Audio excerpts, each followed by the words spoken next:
सास का आदान प्रदान। वह दूसरे की थाली में घी ज्यादा दिखता है, कहावत है ना। तो उसी कहावत से प्रेरित होकर ये कहानी सुने। मीरा अपनी सहेली सीमा से कहती है, क्या रे सीमा, तेरे जैसी सास भगवान सबको दे। कोई रोक टोक नहीं, कोई बोलियां नहीं, आराम से रहती है और आराम से रहने देती है। एक मेरी सास है। माना कोई रोक टोक नहीं है, लेकिन दूसरी कई परेशानियां हैं जो मेरी सास के साथ है, तू नहीं समझेगी। चल अच्छा रखती हूँ, ननद आई है, उसकी खातिरदारी करनी है। मीरा सीमा की सास से काफी इम्प्रेस रहती है। फिर एक दिन सीमा मीरा के घर किसी काम से जाती है। मीरा की सास कहती है, हाँ भाई सीमा, क्या करने आई है? घर में कोई काम धाम नहीं है क्या? सीमा को तो शौक लगता है, ऐसे कोई कैसे बोल सकता है। आंटी, मैं कौन सा कुछ लेने आई हूँ, देने ही तो आई हूँ। ये अचार बनाया था। तभी मीरा आ जाती है। अरे तू अचार लाई है? तेरी सास ने कुछ कहा नहीं? यहाँ मेरे घर पर तो सामान सड़ जाए, लेकिन मेरी सास मजाल है किसी को चवन्नी भी देने दे। अरे क्यों ना बचाऊं चवन्नी, मेरे बेटे की मेहनत की कमाई है। तेरे भरोसे रहूं तो सब लुटा दे। अब ले ले अचार उससे और दफा कर। मीरा सीमा से अचार लेकर उसे बाहर तक छोड़ने जाती है। अरे यार, तेरी सास तो बहुत अच्छी है। क्या बात कर रही है? कितनी तो बेइज्जती करती तेरी, लेकिन फिर भी तुझे मेरी सास अच्छी लगी। मेरे घर आजा कभी, मेरी सास को देखेगी ना तब पता चलेगा। अरे इससे ज्यादा बुरा क्या हो सकता है। जरूर आऊंगी मैं तेरे घर, लेकिन मैं कुछ लेकर नहीं आ सकती। हाँ, देख रही है ना मेरी सास का हाल। हाँ हाँ, कुछ न लाना, मैं तो कहती हूँ खाली झोला ले आना बस। सीमा चली जाती है। फिर क्या, दोनों अपने काम में लग जाती हैं। लेकिन एक रोज न जाने क्या होता है, मीरा सीमा के घर आती है। सीमा की सास कहती है, अरे सीमा, देख तो कौन आया है, तेरी सहेली मीरा। मीरा, आज कैसे यहाँ पर? आजा आजा। और ये हाथ में क्या है तेरे? क्या मतलब? कुछ नहीं आंटी जी, ये तो खाली थैला है। वो क्या है ना, मंडी जा रही थी तो सोचा मीरा से मिलती चलूं। अरे काहे को मंडी जाना, कल ही मेरा बेटा सब्जी लेकर आया है। अरे मीरा, जरा सीमा का ये थैला तो भर दे। मीरा घबरा जाती है। अरे नहीं नहीं माँ जी, बिल्कुल नहीं, मैं कुछ नहीं ले सकती। हम लोग ना अलग सब्जियां खाते हैं। खैर, मीरा सब्जी तो नहीं लेती, लेकिन सीमा की सास तो न जाने क्यों कद्रदान हुई रहती है। अरे मीरा, जरा चिकन मटन बना ले, तेरी सहेली आई है। मैं फोन कर देती हूँ, वो दे जाएगा। और सुन, मिर्च जरा तेज कर देना। लेकिन मीरा तीखा नहीं खाती है माँ जी। अरे खाना चाहिए। अब सीसी करेगी ना तो नाक का सारा कचरा भी निकल जाएगा। हाय रे, कितनी अच्छी है तुम्हारी सास। हाँ, तभी आसपास के सारे यहाँ खड़े हो जाते हैं सुबह से ही। अभी 2 मिनट रुक ना, खुद पता चल जाएगा। तभी पड़ोसन आती है। अरे बहन जी, चाय का वक्त हो गया, सोचा चली आऊं आपके घर। अरे क्यों नहीं क्यों नहीं, वो क्या है ना, बहू की सहेली आई है तो चिकन बन रहा है, वो भी लेती जाना। मैं जरा ज्यादा ऑर्डर कर देती हूँ। और हाँ बहू, पकोड़े भी तल ले चाय के साथ। जा जा मीरा बेटी, सीमा की मदद कर दे जरा।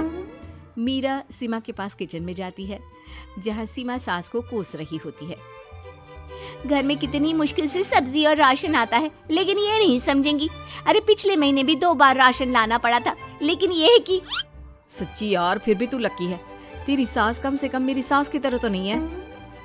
मीरा कुछ देर रहकर वहां से चली जाती है। दोनों बहुएं किसी तरह सास के साथ दिन काट रही थी कि एक दिन सीमा कहती है, नहीं नहीं माँ जी, बस करिए, तंग आ गई हूँ मैं आपसे। मैं अब आपके साथ नहीं रह सकती। एक बार, बस एक बार आप मेरी सहेली मीरा की सास की तरह बनकर देखिए। अरे कितनी अच्छी इंसान है वो, कितना सोचती है घर के लिए। दूसरी तरफ मीरा, माँ जी कैसी हैं आप? कुछ तो सोचा करिए, समाज नाम की भी कोई चीज होती है। बस एक बार मेरी सहेली सीमा की सास की तरह बनकर देखिए।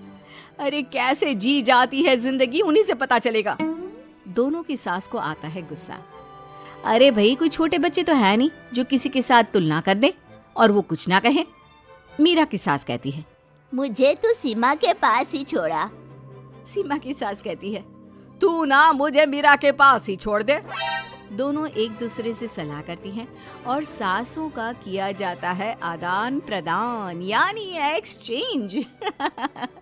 अगली सुबह मीरा की बदली हुई सास। अरे मीरा, मेरी बेटी आ रही है। मीरा को तो आदत थी कि घर का कोई भी आए दमड़ी ना निकले, ना कुछ बनाना ना कोई लेन देन।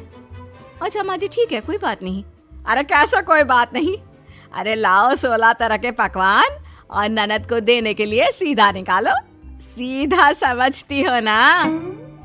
देना लेन देन? अरे माँ जी कैसी बात कर दी, इस घर में जो कोई कुछ भी ले आए, लेकिन मजाल है घर की चवन्नी भी कहीं चली जाए। अरे ये तो परंपरा ही नहीं है इस घर की। बाकी खाना हो तो रोटी दाल बना देती हूँ। रोटी दाल तो मेरी बेटी दुख में भी नहीं खाती, तो मायके में क्यों खाए। मैं अभी चिकन मटन पनीर और दाल ऑर्डर कर रही हूँ, सब बना देना। लेकिन मेरी तो आदत ही नहीं है इतना सारा खाना बनाने की। नहीं माँ जी, मुझे तो माफ करें। अरे कैसी बात कर रहे? तेरी सास की बेटी नहीं आती थी क्या? आती थी ना, खूब आती थी, लेकिन मजाले की सास कुछ एक्स्ट्रा कर दे। माँ जी देखिए, मेरी तो ये आदत नहीं है। दूसरी तरफ सीमा। माँ जी, वो मेरे मायके से लोग आ रहे हैं, तो मैं जरा उन लोगों के लिए कुछ बना लेती हूँ। क्यों बना लेती हो? दाल रोटी बनी है ना, साथ में अचार रख देना। वैसे आ क्यों रहे हैं बेटी के घर? सीमा को तो बहुत बुरा लगता है। कहाँ तो उसकी सास पड़ोसी के कुत्ते को भी घी की रोटी खिलाती है, और कहाँ ये मीरा की सास जो उसके मायके वालों के लिए सूखी रोटी अचार रख देने की बात कर रही है। वो मेरी भाभी आई है ना, नई, तो शादी के बाद भाई पहली बार आ रहा है।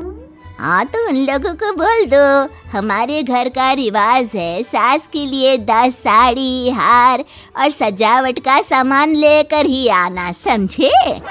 सास तो बोली जा रही थी, लेकिन सीमा को कुछ समझ में नहीं आ रहा था कि वो क्या करे। सीमा का पति। अरे सीमा क्या हो गया? तुम्हें तो माँ से बिल्कुल ऑपोजिट चाहिए थी ना। कहाँ माँ हर किसी के आओ भगत में तुम्हें लगा कर रखती थी, लोगों से खूब मिलती, घर का सामान बांटा करती थी। अरे याद है ना, तुम्हारे घर वाले आते थे 1 पैकेट लेकर और जाते थे पूरे 10 थैले के साथ। अब आएंगे 10 पैकेट लेकर और जाएंगे खाली हाथ। सही है।